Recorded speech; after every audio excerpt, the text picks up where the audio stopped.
Baseball's short-lived Olympic dream. My name is John Williamson. I'm a Leeds University student. I'll be talking to you today about the controversy surrounding baseball's recent exclusion from the Olympic Games.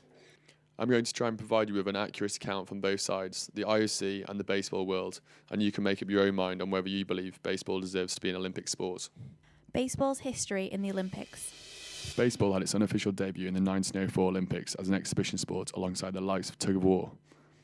It was only recently granted medal status in the 1992 Barcelona Olympics. The game followed much the same format as it is played in its birth origin, America. Rules permitted only amateurs to play, which then changed in 2000 to allow professionals to play.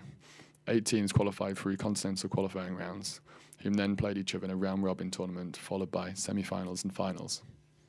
Between 1992 and 2008, Cuba took gold on 3 occasions, with the USA and South Korea also taking gold on 1 occasion. From a spectator standpoint, baseball appeared to run smoothly with no major hiccups and produce an exciting spectacle.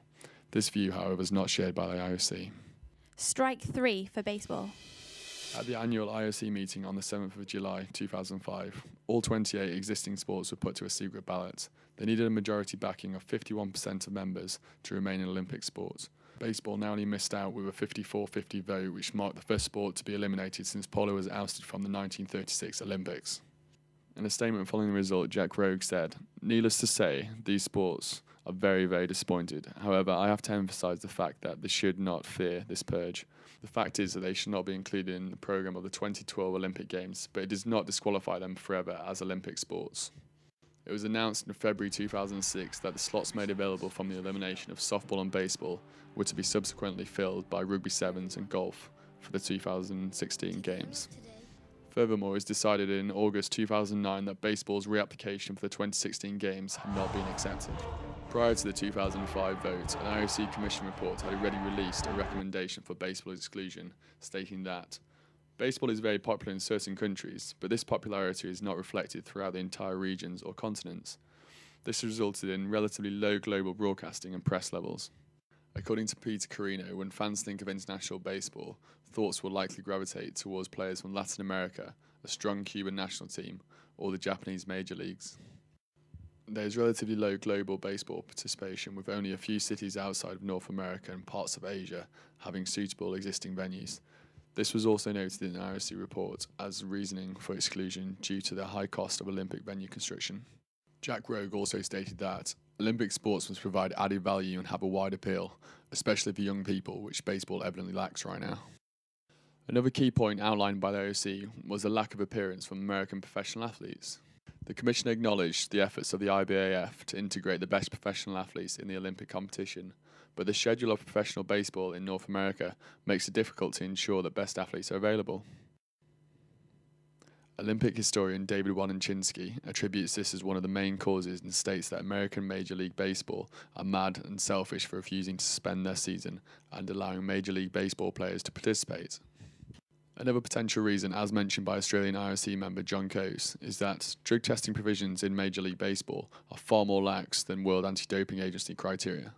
This concern has been highlighted by statistical evidence of a high steroid use prevalence since 1993, which has been correlated with increases in banned players and consequential increased offensive performance. Another criticism is that baseball games have an unpredictable length. Although, in response to this, the IBF created a time-constraining rule for the 2008 Games to encourage late scoring to determine a winner. Baseball's bitter response. The IBF acknowledged that the main reasons for exclusion were due to not presenting their best players in previous tournaments and a poor anti-doping policy. When digging deeper, however, it is clear that the acceptance of the IOC's decision did not go down well in the baseball world. Some believe that the decision is related to an IOC bias in European sport, which is believable given that 7 out of the 8 IOC presidents in modern history have European origin, including current president Belgium's Jack Rogue. The president of the IBF also told member nations in a newsletter that it isn't worth trying to get the sport back into the Olympics, stating that the IOC had sent a clear message that despite any changes we make, we are not part of their plan. Meanwhile, the Cuban National Sports Institute president attributes the exclusion to the IOC's business agenda, stating that it is an unforgivable injustice. All that matters once again is the economic benefit, the money. When investigating the thoughts of baseball fans on an internet forum, further skepticism is evident. Some are blaming Rogue's personal interests, meanwhile others cite political reasons, describing the IOC as Eurocentric with an anti-Americanism agenda. Aside from these negative remarks, some remain positive. Well, it was sad. I really think baseball in a way is becoming more global, and I think now is the time actually it would have become more exciting in the Olympics because of more teams that are becoming more countries that are becoming competitive in baseball. But Major League Baseball has the World Cup now, and I think that's going to be a very cool event. And I think they wanted to facilitate more players playing in the summer, which just couldn't work with the season. So we'll worry about the World Cup, and I think that'll be a great event. Baseball's future. In summary, it seems that the IOC decision has greater underlying cause to it than at first glance, which Parry and colleagues discuss. MLB President Bob Dupai acknowledges this belief and states that our world has become increasingly smaller. As a result, entertainment product, our product, is going to be worldwide. You can't be parochial anymore. It can't just be about the United States. In an analysis of baseball, Goss highlights the apparent current disinterest in Olympic baseball investment. He outlines the perceived value of the Olympics as a multi-billion-dollar investment that is leveraged by corporations, governments, and broadcasters. Given this, Goss emphasised the importance of the LMB's efforts to establish itself as a viable international brand, of which the World Baseball Classic is an imperative stepping stone for this success. Dr. Schiller, president of the IBF, also looks beyond the Olympics and praises their World Cup and insists that the game is better than it's ever been. In future years, Schiller intends to make further strides into Asia and other European countries. It was also recently announced that the IBF are joining forces with softball to work on a joint proposal for the re-acceptance to the 2020 Olympics. So as it stands, despite the evidently small footholds outside of the USA, it seems baseball has failed to emulate basketball in becoming a genuine, worldwide sport worthy of Olympic Games status.